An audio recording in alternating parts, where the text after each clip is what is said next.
Please welcome the panel on Game On, Unlocking the Social Impact of Sports, moderated by Executive Vice President of Milken Institute Philanthropy, Melissa Stevens.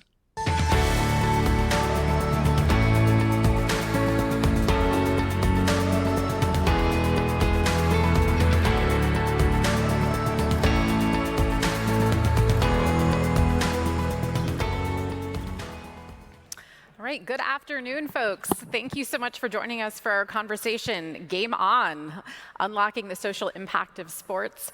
I'm Melissa Stevens. I lead strategic philanthropy at the Milken Institute, where we work closely with families and organizations to design social impact strategies, implement giving programs, and foster collaboration so that philanthropies can best use their resources to drive social change. So today we're going to be talking about the ways that sports can drive, pun absolutely intended there, social impact, whether that be through advocacy or philanthropically supporting solutions to society's most pressing challenges. And I know I don't have to tell this audience that sports can be a powerful force for good. It can drive social change, influence communities, inspire individuals. Sports can break down social and cultural barriers. Sporting events bring together people from different backgrounds and can foster a sense of belonging, inclusivity, which the world needs now more than ever. We heard this morning in the opening plenary how sports-focused philanthropy can improve access to education and economic opportunity and transform lives. So today we want to reflect on how sports is driving progress through individual athletes, sports teams, and the sector overall, and where we go from here. So I have two incredible speakers joining me on stage today. To my far left, we have Christian Horner, who started his career in motorsports as a driver and is now the Oracle Red Bull Racing Team principal and CEO, and he's been at the helm since the inception of the team, led them to over a dozen championships, and is responsible for driving tremendous growth and innovation in the team and the sport itself. And to my immediate left, we have Dr. Wladimir Klitschko, who is an investor, philanthropist, and well-known athlete. He is the longest reigning heavyweight boxing world champion, and he's also the founder of the Klitschko Foundation, whose mission is to create ambassadors of change in Ukraine through education, sports, and active citizenship. So, with that, game on. Christian, I want to start with you.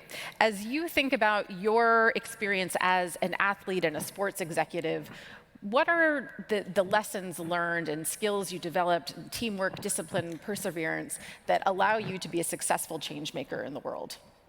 Well, I think that there's several factors in that. I mean, Formula One is actually the biggest team sport in the world. Behind the scenes, across all of our entities, we have 2,000, people, and people are your biggest asset, in any team sport, and getting the people to work together, collectively together as one group.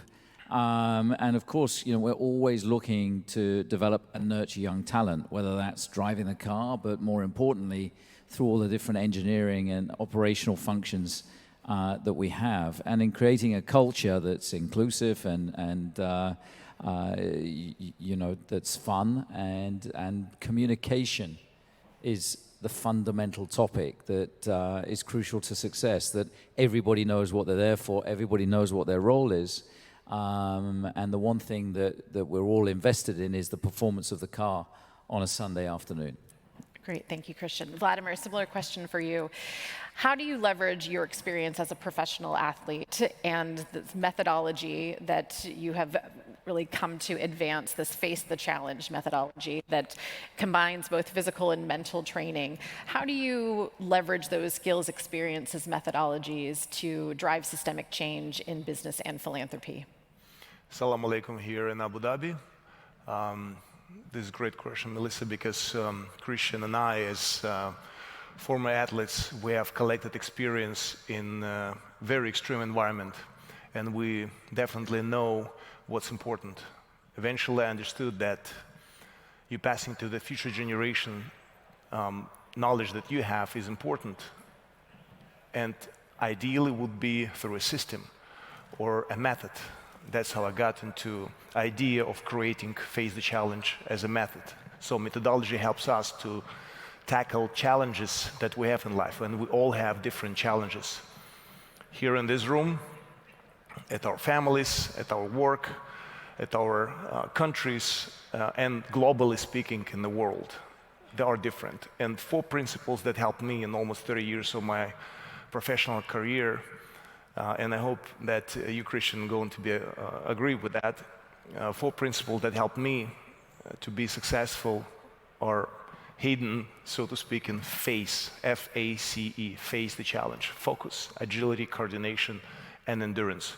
Those 4 principles are extremely important. Focus, you're starting with knowing who you are, where you're aiming at and for. Agility, you need to be agile, not just in your body, but mind agility is extremely important. Coordination, you need to work with the allies. Self-made man or woman doesn't exist, because that self-made man made 2 people, its parents.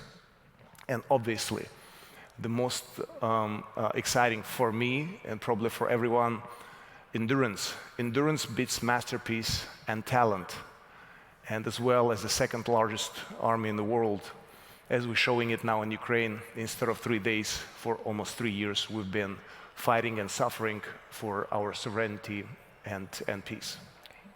Thank you, Wladimir. So I want to switch gears here and move from talking about your personal experiences to how do we leverage the platform of sports to drive change. So Christian, I'd love to turn to you first. Red Bull Racing has championed a number of different efforts, from STEM education, improving the diversity in motorsports, which has been a male-dominated sport, to raising awareness of suicide prevention. How do you think about tapping into and leveraging the various assets and aspects of sports, including a wide array of supporters and fans, to move the needle on these kinds of issues?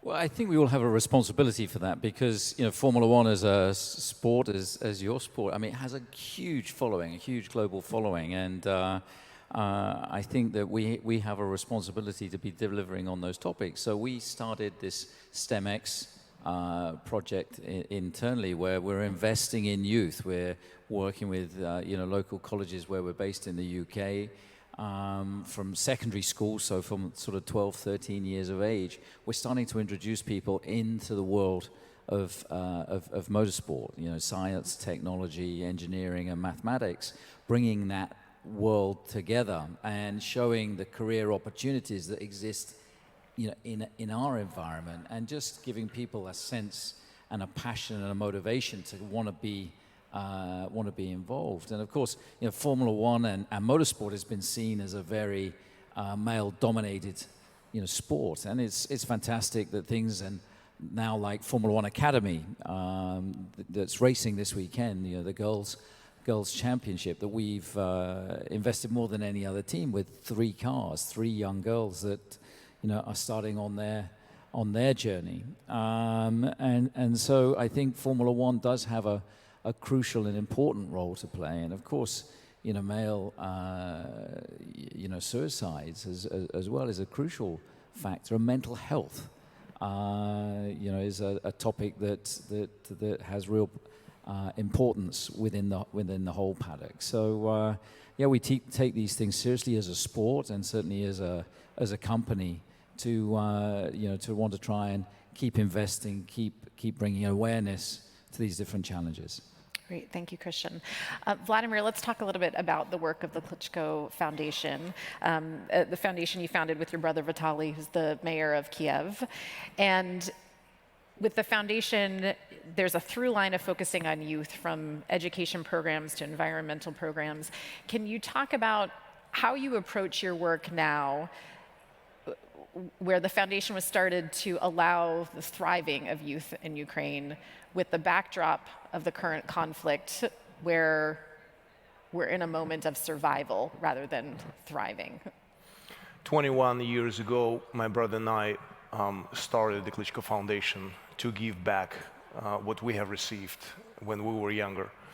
And we received education, and received through the sport the qualities and character and all those 4 qualities that I mentioned before that have been shaped and developed. And obviously since the 24th of February 2022, the aiming and the goals have been shifted because there are hundreds of thousands of children been directly affected by the war and mostly affected mentally. So aside from sports and education, mental health is extremely important because unfortunately children shouldn't see what they can see or so, and facing today the horrifying images that will remain in their life forever as long as they live, and take care of them mentally and develop their mental strengths is extremely important. That's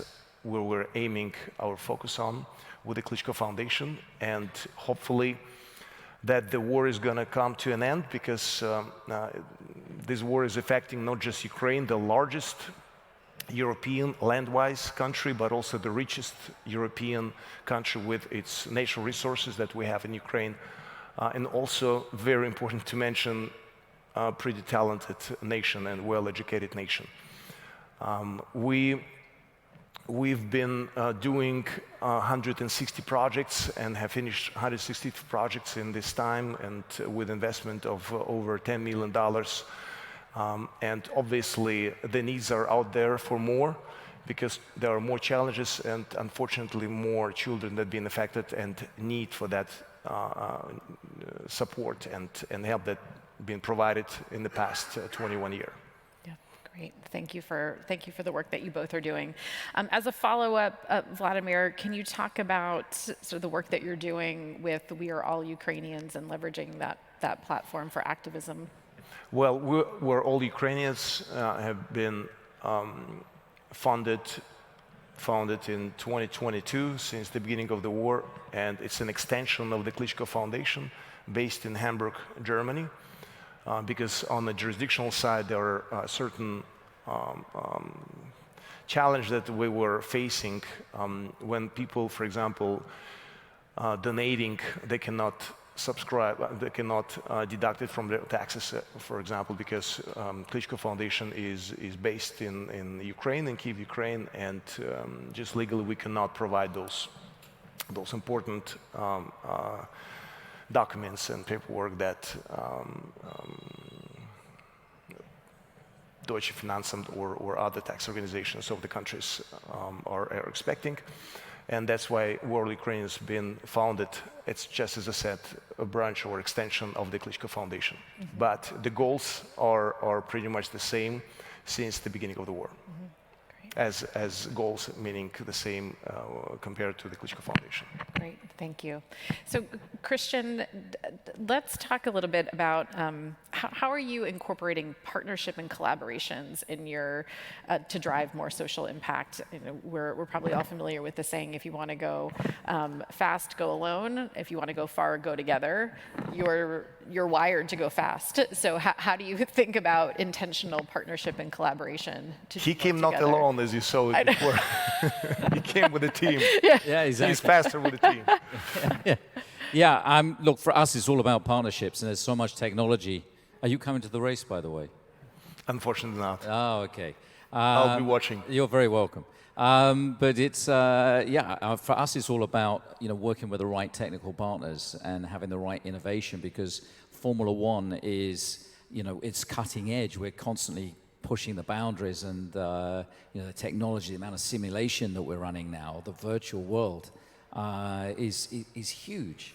And so for us, working with partners like Oracle, like Siemens, mm-hmm. Play a crucial role. AT&T in terms of connectivity between track and factory, with the gigabytes or terabytes of data that is going between trackside and the factory back in the UK. So actually, during the race, we run what we call a Monte Carlo gaming theory, which is a bunch of probabilities, and we're running millions and millions of simulations in real time. So basically, the software is dictating, if the safety car comes out, do you pit or do you stay out? What's the probability of giving you the best points?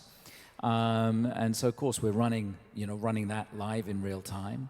Later today, when the drivers are on track, the data will be going back to the UK. The test driver will be in the simulator driving the car in the virtual world. We'll be tuning the car in the virtual world. Those settings will come back to the track for this evening.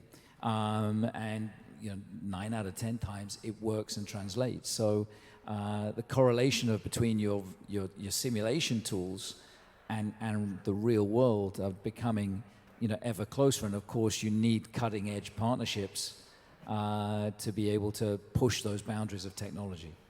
Great, thanks, Christian. Wladimir, anything to add on partnerships, collaboration, or the use of technology in advancing social impact? Absolutely. What Christian said is something that it's called actually evolution of the world. So there's evolution of the business, of your company, of your firm, of your society, your country. Take an active part of this evolution and also understand that you are a team member. In business, it's called entrepreneurship and entrepreneurship. So you're part of this bigger puzzle and just deliver your part. Ask yourself, what can I do for the team? What can I do for my society, my country, my city, my nation, the world eventually? Do not stop this evolution, because there is, as I just was listening to Christian, and I'm like, is it really possible to drive faster and get better technology? Because I think we're at the limits, but seems like the limits are we self and ourselves. So we're setting up our limits. Not the sky's the limit, we're the limit. I'm the limit. So let's start from ourselves and push the limits of ourselves. And obviously, that's going to affect the evolution, whatever we do. Also at Milken conference, it's going to be, we're taking active part and exchanging and getting better. So let's keep on, as we say it in boxing, let's keep on punching and never stop. Great. Well, speaking of pushing the limits, Christian, let's give people what they want. Let's talk a little bit about the race. What can you share with us about what we can expect? What are you hopeful for? What might be keeping you up at night? What are some of the highlights you think we're going to see? Well, look, I mean, it's going to be a fantastic race this weekend. And the Constructors' Championship, so the team championship, is still to be decided. There's 2 teams left, that is McLaren and Ferrari. Unfortunately, we dropped out at the last race last weekend in Qatar, but we won the Drivers' Championship, which is where the prestige is. The Constructors' Championship is where the money is. That's where all the monies that come into the sport are distributed, where you finish in the team league. So for us, this race is a little bit like a cup final. There's nothing that we can change championship-wise. We won the Drivers, we're going to be 3rd in the Constructors. But, we can still win this race. And that's the motivation of everybody in the team. And our drivers in particular, Max, that has won the race the last 4 years, he would love to add a 5th straight victory this weekend. So really we're a little bit of a spoiler. The other 2 teams are going to be trying to take as maximum points off each other. And for us, we have nothing to lose. So it's going to be a fascinating Grand Prix. A lot of tactics, a lot of teamwork going on between the 2 teams, and whatever role we play will be, if we win the race, fantastic. It may take points away or help one team or hurt another team. So who knows how it's going to play out. But it's always a complicated race here because we start in the daylight and it finishes in the dark. So the circuit is getting cooler and cooler. Mm-hmm. The car changes quite a lot during that period of time. And it's been a really productive hunting ground for us. We had our heavyweight fight in 2021 with Lewis Hamilton here on the last lap where Max won the championship. 22 and 23, we've won both those races. So it would be fantastic to add to that here this weekend. Speaking of the evolution, I'm sorry, but I want to ask a question if you don't mind. Absolutely. Speaking of the evolution, I think everyone is going to be interested in the technology of Formula One. Is very loud.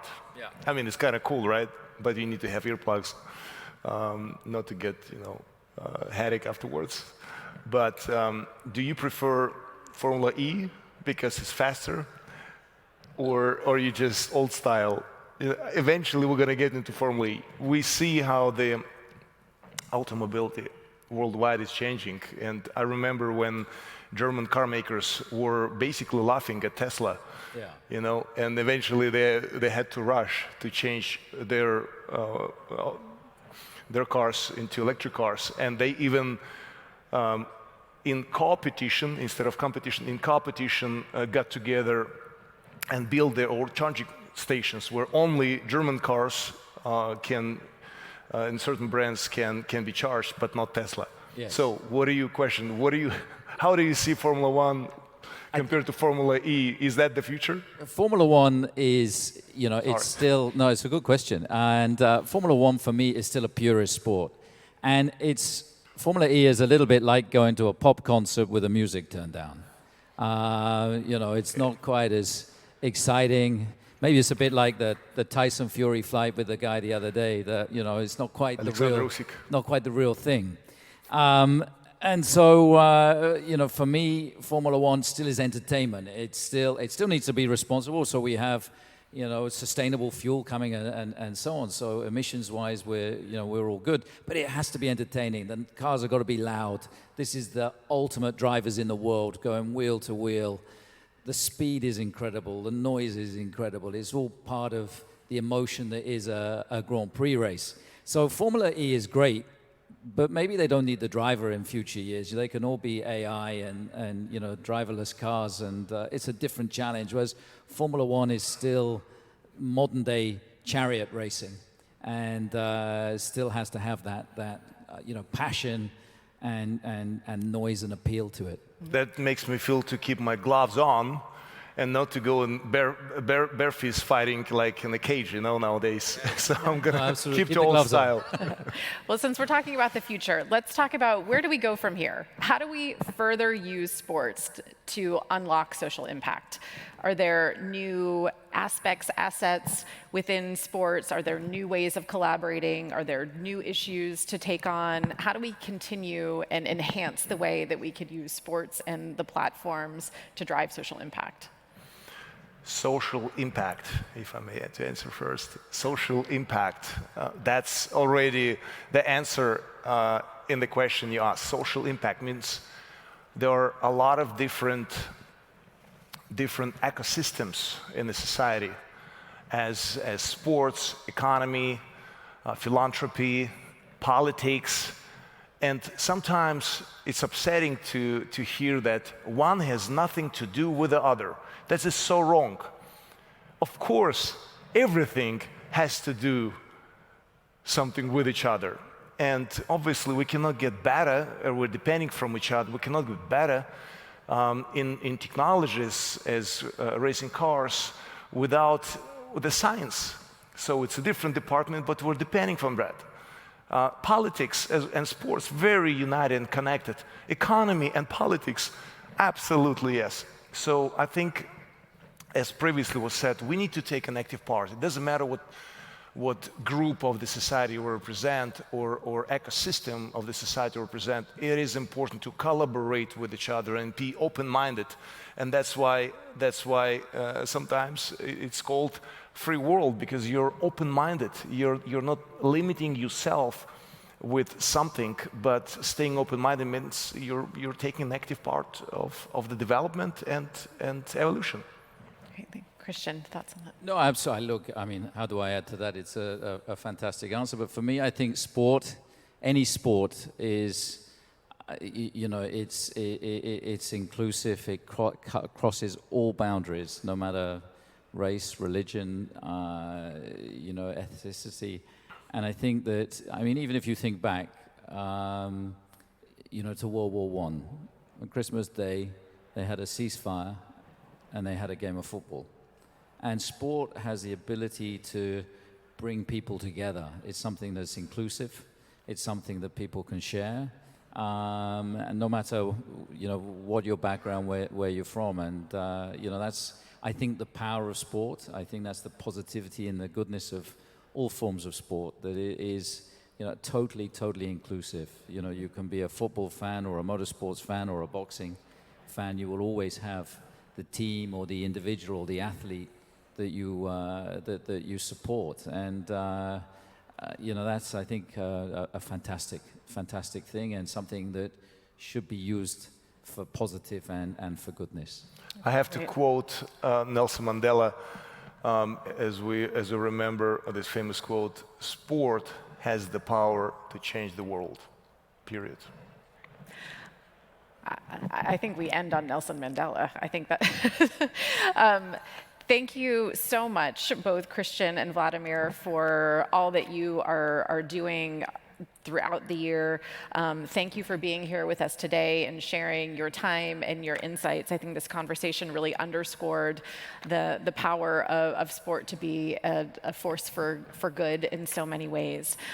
So, Christian, we are cheering on Oracle Red Bull Racing for a winning and safe race later this week. Thank you so much for being here with us. Thank you, everyone in the audience, for being here with us as well. Thank you. Please remain seated as we set the stage for the next session.